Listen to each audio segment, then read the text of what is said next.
அஸ்ஸலாமு அலைக்கும் வரஹ்மத்துல்லாஹி வபரகாத்துஹு. இன்றைக்கி இன்னவை பற்றி தான் நம்ம ஒரு கிராமர் பார்க்க போகிறோம். ஏற்கனவே இன்னவை பற்றி பார்த்துருக்கோம். இதையும் நீங்கள் பார்த்தீங்க அப்படின்னா உங்களுக்கு பயனுள்ள தகவலாக இருக்கும்.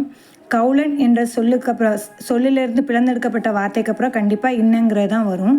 சரிங்களா? கவுலன், கால, யகூலு, குல் இதெல்லாம் அது ஏற்கனவே நம்ம பார்த்துட்டோம். அல்ஹம்துலில்லாஹ். இப்போ பாருங்கள், இன்னி அப்துல்லாஹி. ஏன்னா கவுலன் வார்த்தையிலிருந்து பிளந்தெடுக்கப்பட்ட காலக்கு அப்புறம் இன்னங்கிறது தான் வரும். இதுங்கிற வார்த்தைக்கு அப்புறம் இன்ன என்பது தான் வரும். அதே மாதிரி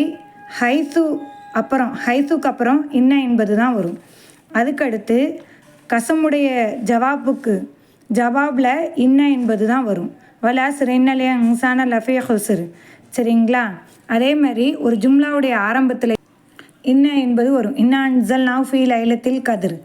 அதுக்கப்புறம் மௌசூலுடைய மாக்கப்புறம் இன்ன என்பது தான் வரும். வாவ் ஹாலன்.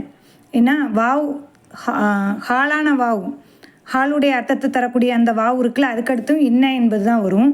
ஒரு ஜும்லா சிஃபத்தாக இருந்துச்சு அப்படி சொன்னால் அப்பவும் இன்ன என்பது தான் வரும். இன்ஷா அல்லாஹ் இது போன்ற கிராமர்களை நீங்கள் நல்ல விளக்கமான முறையில் தெரிஞ்சுக்கணும் அப்படின்னு சொன்னால் விரிவாக இருக்கக்கூடிய உள்ள கிராமர் பாடங்களை நீங்கள் பார்த்தீங்க அப்படின்னா அல்லாஹ்வுடைய உதவி கொண்டு நீங்கள் தெரிஞ்சுக்கலாம். சரிங்களா? நன்மையை நாடி இதை மற்றவர்களுக்கு ஷேர் பண்ணுங்கள். எந்த அளவுக்கு உங்களுக்கு பயனுள்ள தகவலாக இருந்துச்சு அப்படிங்கிறத கமெண்ட் செக்ஷனில் தெரியப்படுத்துங்க. அஸ்ஸலாமு அலைக்கும் வரஹ்மத்துல்லாஹி வபரகாத்துஹு.